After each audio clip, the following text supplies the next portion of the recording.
അടുത്തത് വർക്കല വി ജോയ് ആയിരിക്കും. V Joy enjoy ചെയ്യുമോ നോക്കാം. വി ജോയ് 75.2. പക്ഷെ വേറൊരു കാര്യമുണ്ട് കേട്ടോ, സൈബർ സംഘങ്ങൾ മുഴുവനും വി ജോയിടൊപ്പം 42ാം റാങ്ക്. പാർട്ടി ജില്ലാ സെക്രട്ടറിയായി സൈബർ പിന്തുണയുള്ള കുറെ നേതാക്കളുണ്ട്. അതിൽ പ്രധാനപ്പെട്ട ഒരു നേതാവ് തന്നെയാണ്. പക്ഷേ ഒരു കാര്യമുണ്ട് കേട്ടോ, അവിടുത്തെ വലിയ വേവിനിടയിലും UDF വിറപ്പിച്ചതായിരുന്നു കഴിഞ്ഞ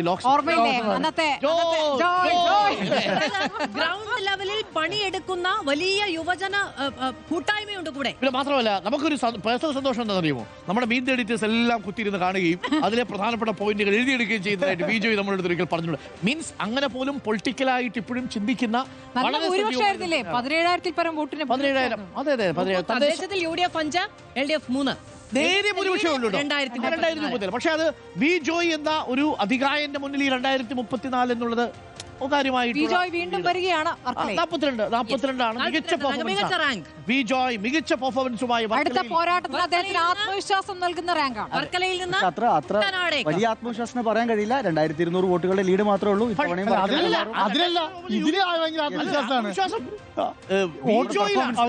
വി ജോയുടെ പെർഫോമൻസിലാണ് ആത്മവിശ്വാസം. മണ്ഡലത്തിൽ സജീവമായിരുന്നു, പാർട്ടി സെക്രട്ടറിയും കൂടിയായിരുന്നു. അപ്പൊ പാർട്ടി മെഷീനറി ഉണ്ട്, ഒപ്പം തന്നെ മണ്ഡലത്തിലെ ജനകീയതയും രണ്ടും കൂടി വരുമ്പോൾ വി ജോയ്ക്ക് 2052 മറികടക്കാവുന്നതേ ഉള്ളൂ.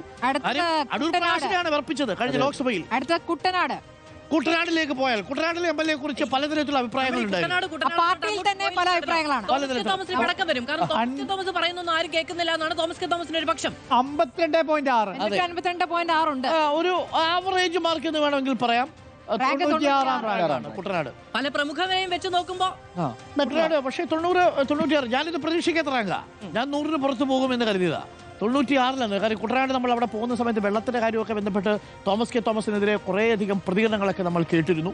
തോമസ് കെ തോമസ് ഇപ്പോൾ ആ സീറ്റ് വലിയ താല്പര്യമില്ല എന്ന മട്ടിലേക്ക് എത്തിയിട്ടുണ്ട്. കുട്ടനാട് 5000 വോട്ടിന് മാത്രം ഭൂരിപക്ഷമാണ് ഉള്ളത്. നോക്കുകയാണെങ്കിൽ UDF 3, NDA 1.